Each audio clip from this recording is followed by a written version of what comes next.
Chers amis, quelle est la plus grande aspiration qu'ont des parents juifs? C'est de voir leurs enfants réussir.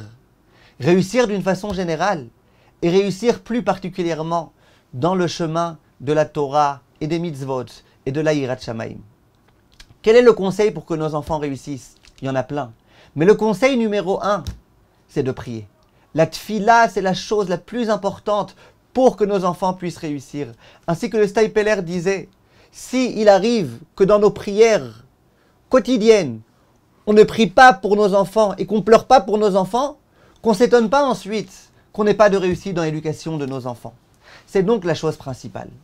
Mais figurez-vous, mes chers amis, qu'il y a l'un des très très grands rabbanim du XVIIe siècle, qui s'appelait le Shla HaKadosh, qui est enterré à Tibériade, qui a institué une tfila, qui s'appelle la tfilat Ashla, qu'il est bon de réciter d'une façon générale. Il y a un moment auquel il est particulièrement important de réciter cette tfila. C'est, ainsi que le dit le Shla, Erev Rosh Chodesh Sivan.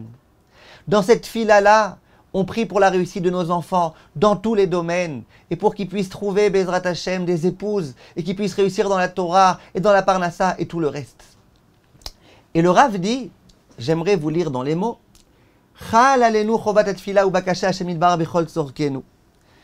Et après il dit, Libi omer, she'aet ratson litfilazu berev rosh chodesh sivan. Le moment le plus adéquat, le plus adapté à cette fila, c'est la veille de Rosh Chodesh Sivan. Ou à Chodesh Ebo Nitna Torah. Le mois de Sivan, c'est le mois durant lequel nous avons reçu la Torah. Vanu nikraim banim l'Hashem Elokenu. Et nous sommes appelés les enfants d'Hashem. Veraoui leshev beta'anit bayomahu uveishto. Et il est bon de s'asseoir en ta'anit, ça veut dire de jeûner, l'homme et sa femme. Veitoreru bitshuva. Veitaknu kol inyane abayit. Et qu'on fasse teshuva à ce moment-là très fortement, et qu'on s'introspecte, qu'on essaye de voir si tout est en ordre, isur ve'eter, si notre consommation, elle est comme il se doit. Vetuma vetahara vechol ha'inyanim, est-ce que tout est fait selon les lois de la pureté, pureté familiale et compagnie? Veitnu tzedaka le'aniyim agunim, et ils donneront de la tzedaka à des pauvres qui le méritent véritablement. Voilà ce que le Rav nous enseigne. On arrive à une question importante et intéressante. Que va-t-on faire cette année? Cette année, le Rosh Chodesh Sivan tombe un Shabbat. Tombe un dimanche, excusez-moi. Le dimanche 24 mai. Donc, Erev Rosh Chodesh Sivan, ça va tomber un Shabbat. Le Shabbat 23 mai. Shabbat Parashat Bamidbar. Question. Est-ce qu'on a le droit de réciter cette tfila ce jour-là ou pas? Quel est a priori le problème? Le problème, c'est que c'est une tfila dans laquelle on demande nos besoins personnels. On prie pour beaucoup de choses dans cette prière. Or, le Shabbat, on a un principe, c'est qu'on ne doit pas prier pour des prières personnelles. Que doit-on faire? Cette question a été adressée au Rav Chaim Kanievski. Et le Rav a dit, Mistama, j'imagine, je pense, que non, qu'on n'a pas le droit de la réciter.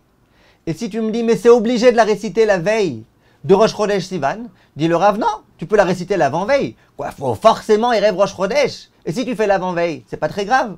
Donc le Rav Chaim Kanievski lui recommande personnellement de réciter cette tfila, dans ce cas-là, non pas pendant Shabbat, mais vendredi en journée.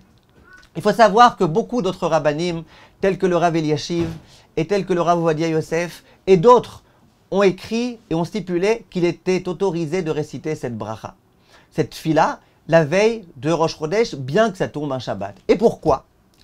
L'une des explications qui est donnée, elle consiste à dire que cette tfila, c'est une tfila qui est principalement une tfila qui porte sur la spiritualité. Je prie principalement pour la réussite de mes enfants, en spiritualité, beaucoup plus qu'autre chose. Donc l'essentiel de cette tfila, c'est une tfila spirituelle. Et si tu me dis, ouais, mais au passage, on prie pour d'autres choses, c'est vrai. Mais puisque l'essentiel de la tfila, c'est une tfila spirituelle, et que les besoins spirituels, on peut prier pendant la période, le jour de Shabbat, eh bien, tu as le droit, au passage, d'inclure le reste.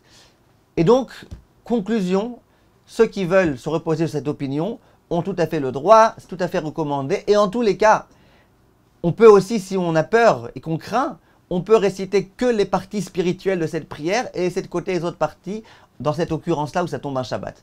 Mais sachez que pour beaucoup, on a sur quoi se reposer en récitant cette bracha le vendredi, le Shabbat. Espérons, Bezrat Hashem, qu'on entendra de bonnes nouvelles chez nous tous. Kol Tov et à bientôt.